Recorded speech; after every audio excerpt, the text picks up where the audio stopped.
The past, forever locked in regret. But what if the past could be changed?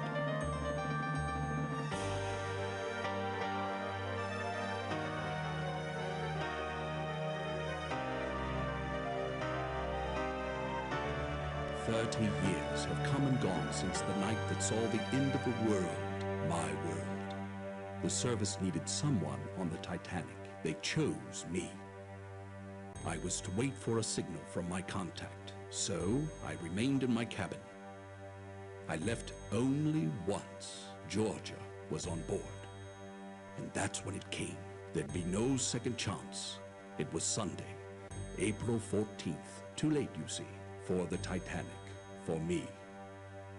What if I'd met with my contact, prevented disaster? What if the past could be changed? What then?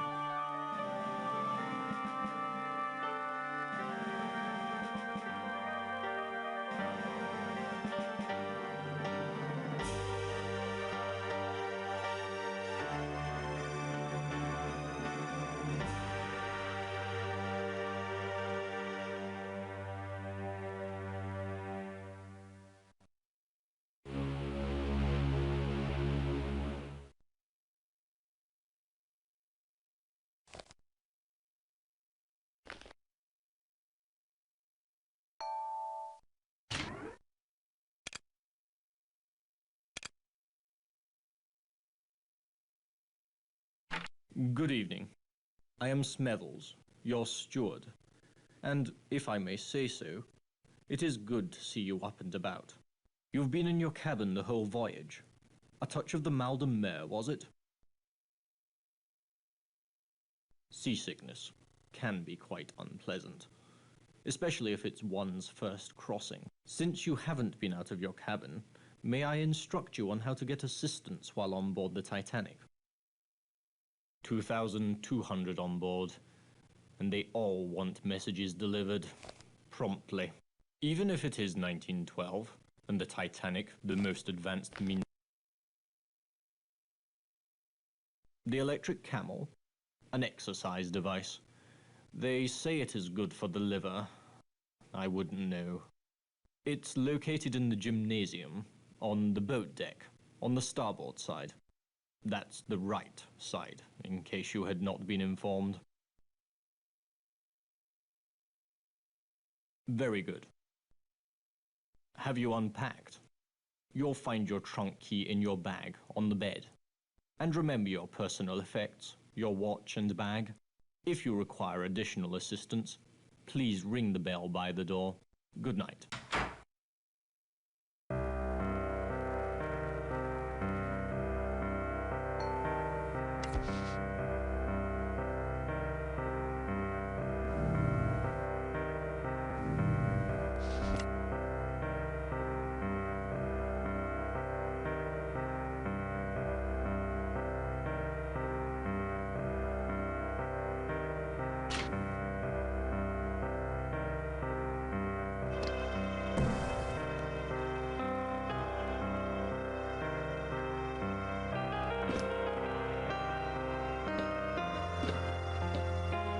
Majesty's government has assigned an agent of the Crown to rendezvous with you on board the Titanic. Remain in your cabin until your contact gives you further instructions. After completion of all your assignments on board, book passage to remain on the ship and return to Southampton for your next assignment. For a more in-depth report of the international...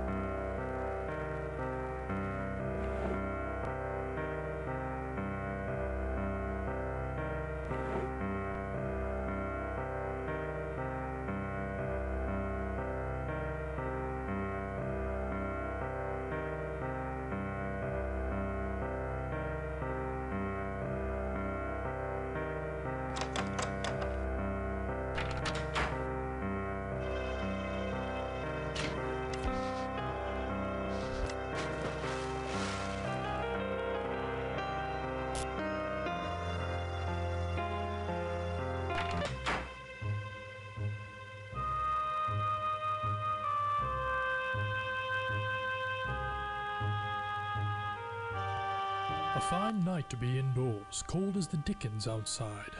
Cold but clear. Clear as a bell, and the stars, oh, you should see 1,000,000 stars in God's firmament.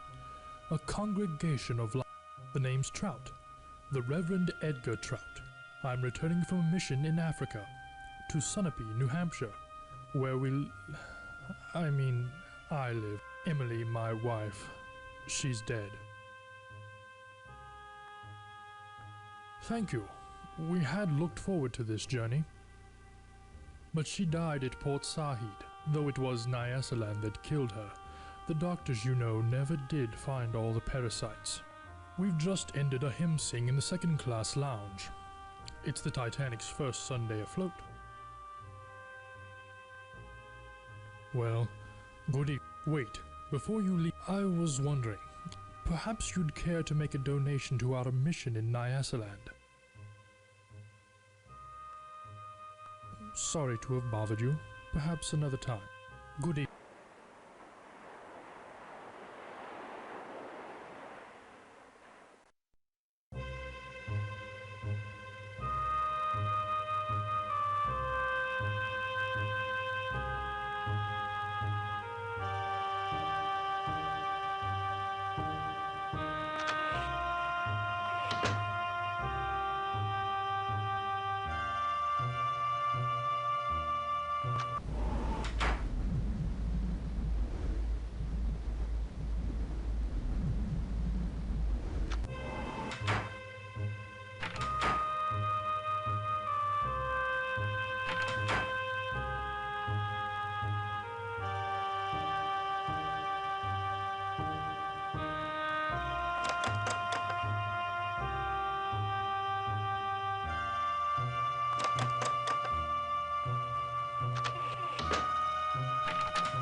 Glory be. It's about time. You're late. Another 5 minutes and I'd have cancelled your mission.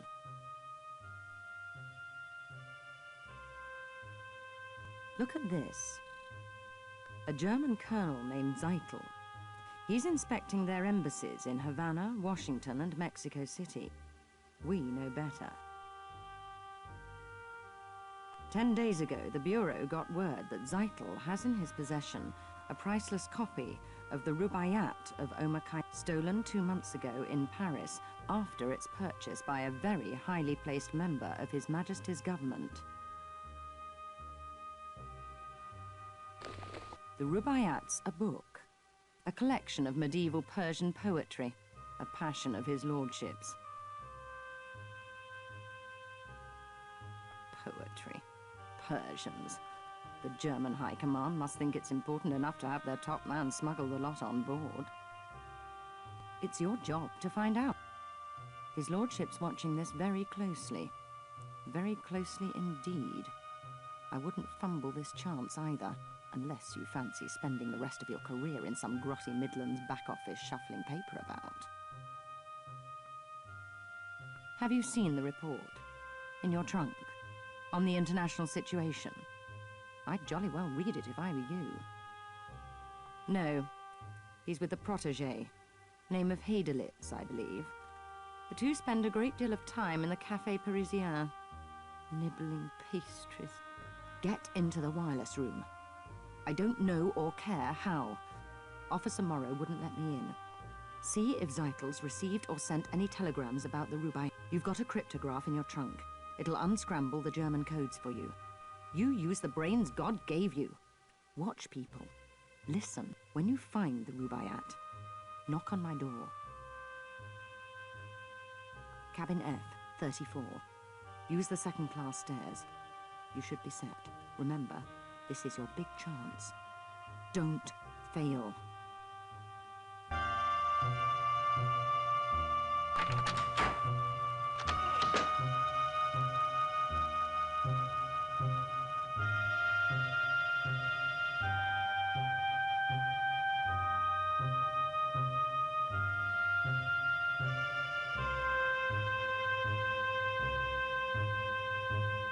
May I be of assistance?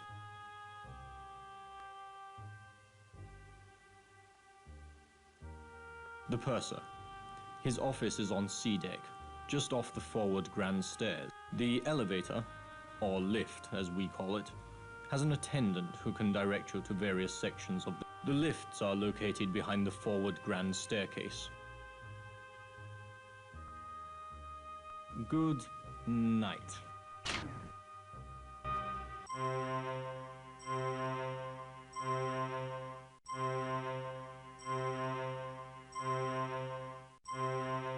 Evening, I'm the lift attendant. And you'll not find one better at taking you where you want to go. Where to? Righty, I know every nook and cranny. The wireless room. Outside, on the boat deck, on the port. Walk onto the boat deck and then forward towards the bow. May I take you somewhere? Mind the gate. Did you attend the party last night on day deck? Seen the Lady Georgia did? Notice those diamonds round her neck? A bloke could be set up with those, and her. Pity she's unhappy. Her husband always arguing with her, like just now. Almost there.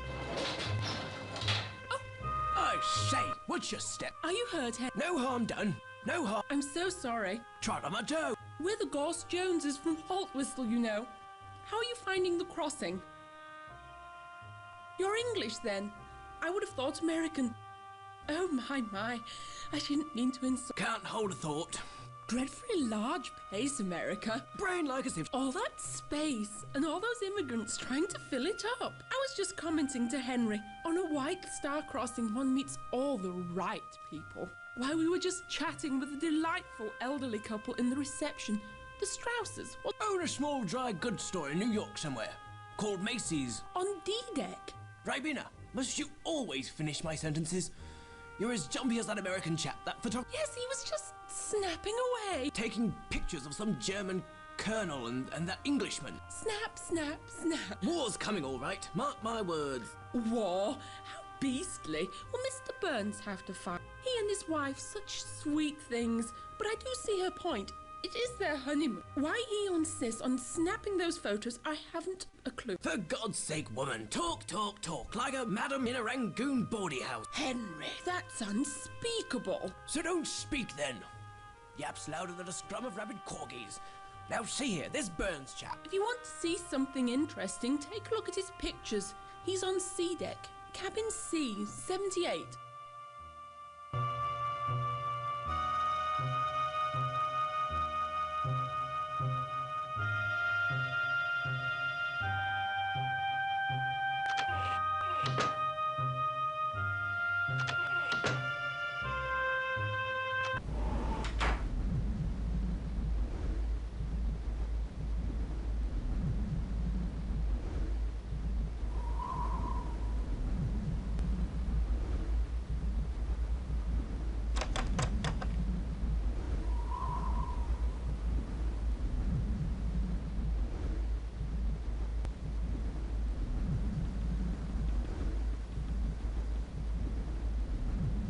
Come here. Don't you love the sea air? Really clears out the sinuses. Max Seidelman, Philadelphia, PA. Buyer for Haymaker's Department Store. The Sharpie of Spruce Street, they call me. You a sporting type? You look like the sporting type. Come on down to the smoking room for a nightcap. Riviera's looking for someone to play a few hands of blackjack with. What do you say? Not much else to do. Not tonight. Brr. Cold as a cast iron commode. So, what do you say? Okay, some other time maybe.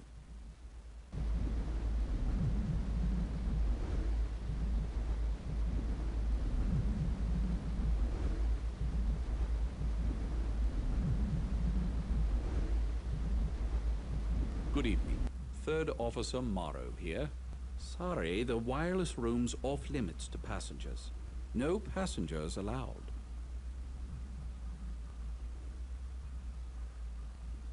Yes, though the only thing to watch is the wireless room. They just keep bringing up more messages. Wireless telegraphy is all the rage these days.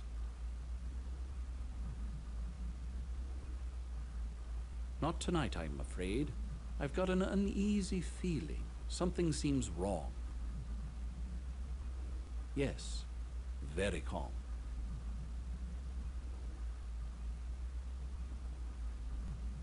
We've received some ice reports. Shouldn't be a problem, though. Not on the Titanic. Not tonight, I'm afraid. I've got an uneasy feeling. Something seems wrong.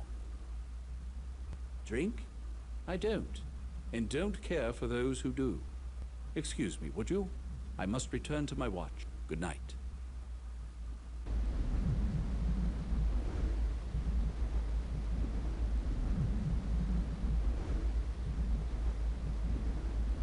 Sorry, the wireless room's off limits to passengers.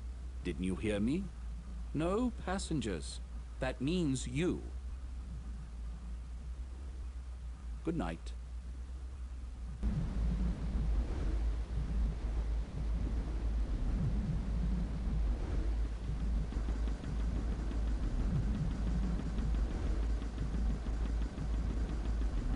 You came after all this time. It's Georgia. I'd heard you on board. Where have you been? Who am I? But it's Georgia. The one person you could tell anything to. I don't blame you for not speaking to me. You told me once I cared only for a title. Well, I've got that now. I'm Lady Georgia, wife to Charles, Lord Only it's all gone so wrong. Why on earth didn't you find me earlier?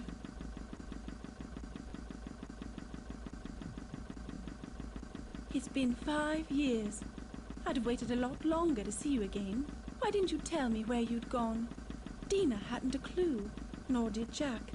My letters were returned. Just like you to show up now, with everything such a beastly mess.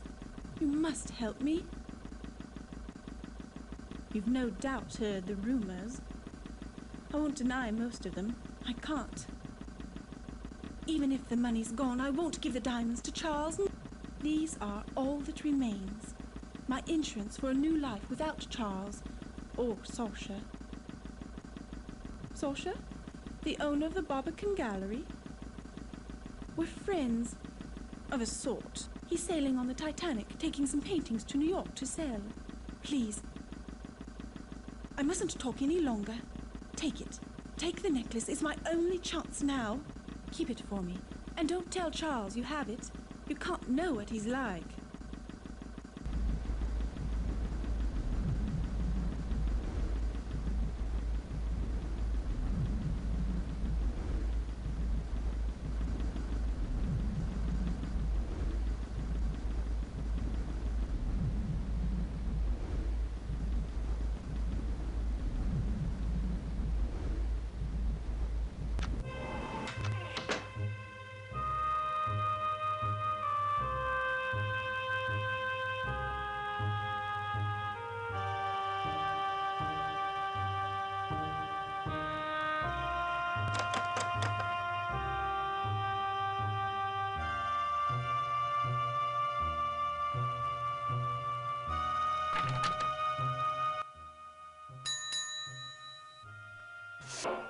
Yes, can I help you? As purser, I arrange dinner reservations, rent deck chairs, the usual shipboard duties.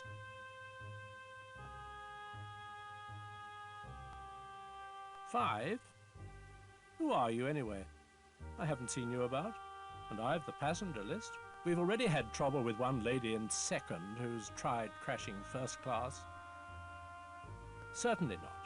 The manifest is the purser's. Only I look at the manifest. Have you a name? If you do, I can tell you their cabin number.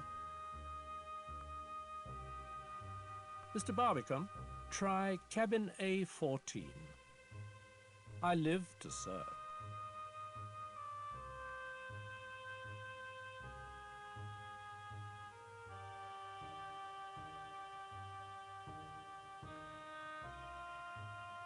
That's all then, is it? Good night.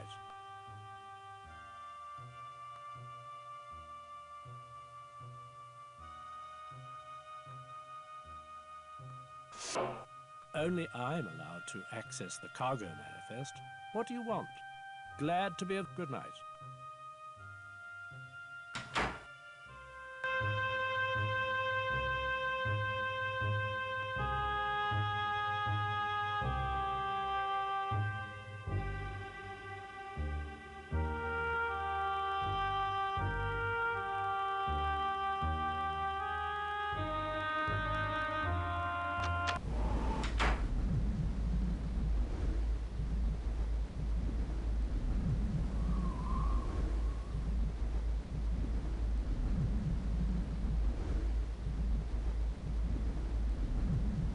I knew you'd come.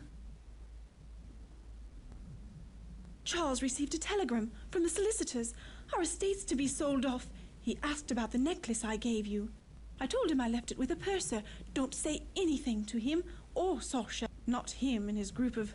Oh, there's much more to tell you. Can you meet me in my stateroom? I'm in B7. It's Charles' custom to go for a drink in the smoking room. When he does, visit me.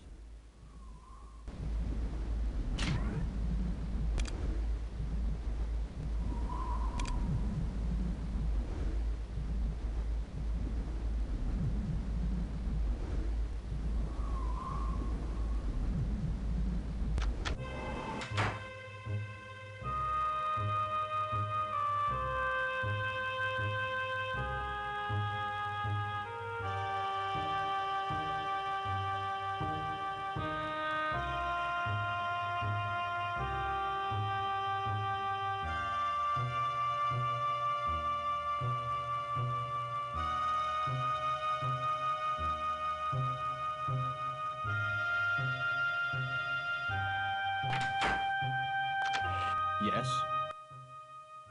The lounge is closed for the night. We'd open it again only in an emergency, which we are not experiencing at the moment. Good night.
But my dear, it's Daisy, Daisy Cashmore. Surely you remember. Oh, you a naughty thing.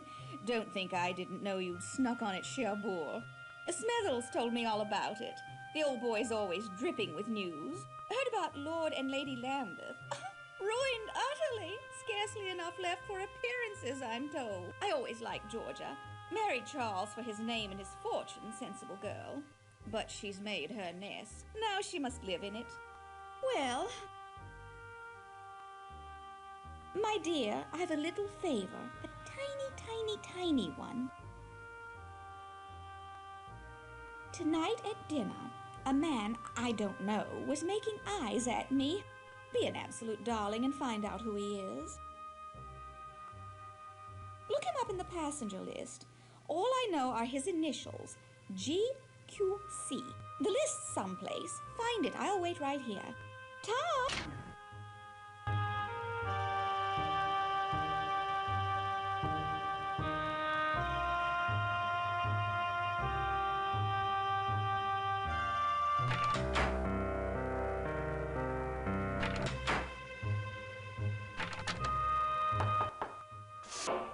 Yes, can I help you?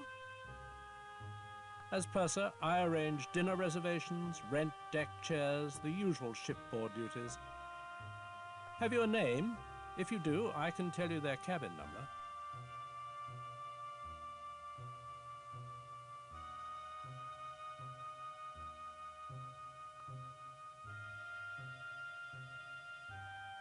Let me check. Aha. Mr. George Quincy Clifford, A27. I live to serve. That's all then, is it? Good night.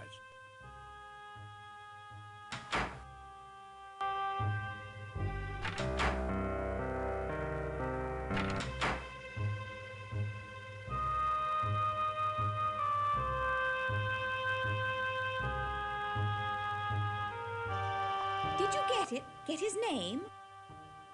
Clifford. Clifford. Never heard of him. You don't suppose he's rich, do you? You're an angel, and I've news for you, too. While you were gone, Andrew Conkling's been asking for you. Yes, Conkling, the steel bearer. God knows what he's been doing in Europe, buying it probably. Where was I? Oh, yes. Andrew Conkling asked me to pass along this. You know his wife Beatrix, the designer. Such an eye! Her clothes preserve the bust line. Couldn't be more. They're friends with Captain Smith. Smith! So handsome, so dashing. White Star's best officer, or was. He's retiring after this voyage. Couldn't be more tragic. My dear, you've blanched. Bad news? Certainly, certainly, I must... It's Mrs. Burbank! Consuelo!